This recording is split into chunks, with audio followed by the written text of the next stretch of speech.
देख रहे हैं अपना बिहार और आपके साथ मैं हूं विवेक। और बिहार में नहीं लगेगा लॉकडाउन, आज की सबसे बड़ी खबर हम आपको बता रहे हैं। बिहार में लॉकडाउन नहीं लगेगा, न्यूज 18 की खबर पर मुहर लगी है। और हमने पहले ही आपको बताया था कि लॉकडाउन के कोई आसार नहीं है। शाम 6 बजे से सुबह के 6 बजे, यानी कि आज शाम 6 बजे से अगले दिन के सुबह 6 बजे तक कर्फ्यू होगा। शाम 4 बजे ही बंद हो जाएंगी सभी दुकानें। तो इस वक्त की बड़ी खबर हम आपको बता रहे हैं, शाम 6 बजे से सुबह 6 बजे तक कर्फ्यू और शाम 4 बजे ही सभी दुकानें बंद हो जाएंगी। न्यूज 18 की खबर पर मुहर। और दूध और दवाई की दुकानों को छूट मिलेगी क्योंकि ये जरूरत की चीजें हैं और पूरे बिहार में धारा 144 लागू करेंगे। इसके अलावा जो बड़े फैसले लिए गए हैं उसके बारे में हम आपको बता रहे हैं। शाम 6 बजे से सुबह के 6 बजे तक कर्फ्यू। इसके अलावा शादी समारोह के लिए, और ये बड़ी बैठक में क्या फैसला हुआ ये हम एक एक कर आपको बता रहे हैं। लॉकडाउन नहीं, शाम के 6 बजे से अगले सुबह 6 बजे तक पूरी तरीके से कर्फ्यू, और इस पर मुहर लगी है। बिंदुवार तरीके से उन सभी बातों को हम बताएंगे जो क्राइसिस मैनेजमेंट की बैठक में नीतीश कुमार के समक्ष उनके सामने जो फैसले लिए गए हैं। मोहल्लावार दुकानों को अल्टरनेट डेज पर खोलने का आदेश दिया जा सकेगा। आवश्यकता पड़ने पर जिला प्रशासन भीड़ भाड़ की जगह वाली मंडियों पर भी प्रतिबंध लगाते हुए उन्हें खुले जगह में स्थानांतरित करने हेतु आवश्यक कार्रवाई कर सकता है। रात्रि कर्फ्यू शाम 6 बजे से सुबह 6 बजे तक रहेगा, 6 PM to 6 AM। विवाह समारोह के लिए, शादियों के लिए 50 व्यक्तियों, ओनली 50% की एवं अंतिम संस्कार के लिए 20 व्यक्तियों की अधिसीमा रहेगी। विवाह समारोह के लिए रात्रि कर्फ्यू रात्रि 10 बजे से प्रभावी होगी। विवाह समारोह में डीजे का उपयोग प्रतिबंधित रहेगा। इस अवधि के दौरान सभी सरकारी और गैर सरकारी कार्यालय 25% उपस्थिति के साथ कार्य करेंगे। आवश्यक सेवाओं से संबंधित कार्यालयों को छोड़कर, this is not applicable on those departments which are linked to the essential services. सभी कर्मियों, सरकारी और गैर सरकारी सेवक को घर से काम, वर्क फ्रॉम होम करने के लिए प्रेरित किया जाएगा। सभी सरकारी एवं गैर सरकारी कार्यालय 4 बजे अपराह्न बंद हो जाएंगे।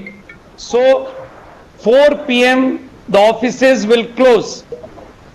दंड प्रक्रिया संहिता की धारा 144 के बारे में पूर्व में दिए गए निर्देश का सख्ती से अनुपालन जिला पदाधिकारी करेंगे और उसका व्यापक प्रचार प्रसार भी कराएंगे।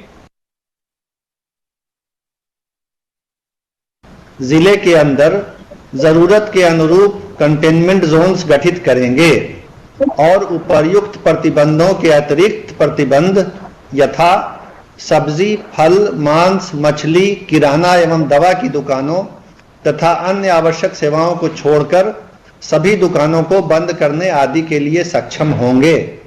यानी जहां पर केसेस ज्यादा पाए जाएंगे वहां कंटेनमेंट जोन गठित किया जाएगा और सभी तरह की गतिविधियों पर पाबंदी रहेगी, फूड आइटम और दवा की दुकान छोड़कर।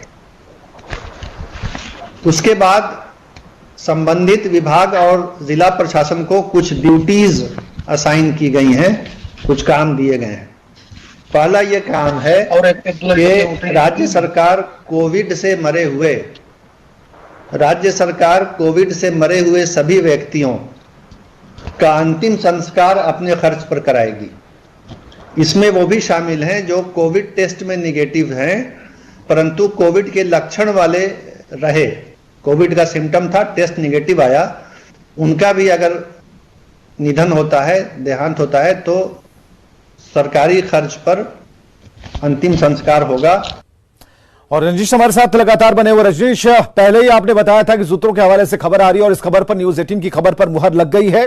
और जो इवनिंग कर्फ्यू, हालांकि इसे नाइट कर्फ्यू बताया जा रहा है, लेकिन 4 बजे से अगर दुकानें बंद हो जाएंगी उसे कर्फ्यू मानिए उस दायरे में है। और 144 धारा 144 पूरी सख्ती से लागू करने के लिए प्रशासन इस बार मुस्तैद दिखेगा।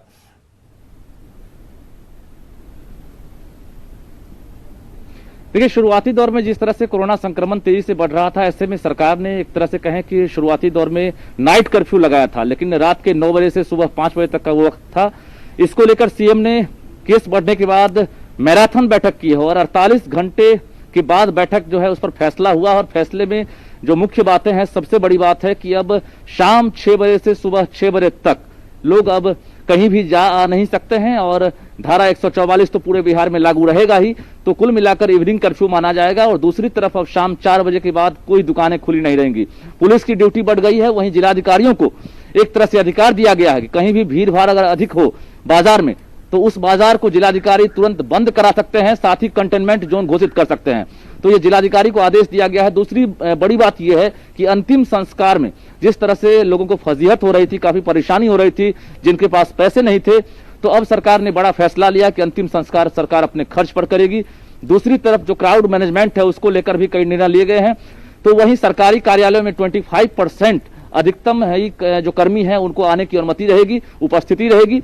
वहीं परिवहन जो रहेगा उसमें सार्वजनिक परिवहन में 50% यात्री ही यात्रा कर सकेंगे। तो कई महत्वपूर्ण फैसले लिए गए हैं। साथ ही जो स्वास्थ्य व्यवस्था है उसको मुकम्मल करने को लेकर वेंटिलेटर जितने भी बंद पड़े हुए हैं, जहां भी खरीदारी हो गई और बंद पड़े हुए हैं, उसको तत्काल चालू कराने का आदेश सभी जिलाधिकारी को दिया गया है। साथ ही बिंदुवार जो भी टेक्नीशियन जरूरत है या जो कर्मी है उनके पूरे ब्यौरे भी मांगे गए हैं स्वास्थ्य विभाग की ओर से। तीसरी बड़ी बात यह है कि जो आरटीपीसीआर मशीनें कम हो रही है, जांच प्रभावित हो रहा है, जांच की संख्या और बढ़ाने को लेकर सीएम ने खुद पहल की है और स्वास्थ्य विभाग के प्रधान सचिव प्रत्यय अमृत को कहा है कि आरटीपीसीआर की खरीदारी आप तुरंत करें, जहां भी कम हो रहा है टेस्टिंग बढ़ाएं। वहीं जो अस्पताल की हालत है, अस्पताल की हालत को लेकर भी समीक्षा बैठक की गई है। सबसे बड़ी बात यह है कि अब जो नाइट कर्फ्यू है उसमें तब्दीली की गई है। शाम 4 बजे से एक तरह से जो बंदिशें हैं वो बढ़ जाएगी और जरूरत की सेवाएं उसको छोड़कर बाकी चीजों पर लगातार पुलिस की नजर रहेगी, चाहे वो दुकान हो या मकान हो या बाजार हो या स्मशान हो, हर जगह सरकार की निगाह रहेगी। शादी समारोह को लेकर बता दें आपको कि शादी समारोह में भी तकरीबन 150 से 200 लोग लगातार शामिल हो रहे थे, शिकायतें आ रही थी और सोशल डिस्टेंसिंग का पालन नहीं हो रहा था। ऐसे में 50 से अधिक लोग अब शादी समारोह में शामिल नहीं हो सकते हैं। अधिकतम 50 लोगों की जो है कहीं ना कहीं अनुमति दी गई है। चलिए रजनीश, बहुत बहुत शुक्रिया इन तमाम जानकारियों के लिए। तो न्यूज 18 की खबर पर मुहर लगी है और खबर सबसे बड़ी यही कि लॉकडाउन बिहार में नहीं लगेगा, लेकिन लॉकडाउन से कुछ कम भी नहीं होगा, यानी कि पब्लिक को कसने की पूरी तैयारी की गई है। अब 4 बजे से लेकर सुबह के 6 बजे तक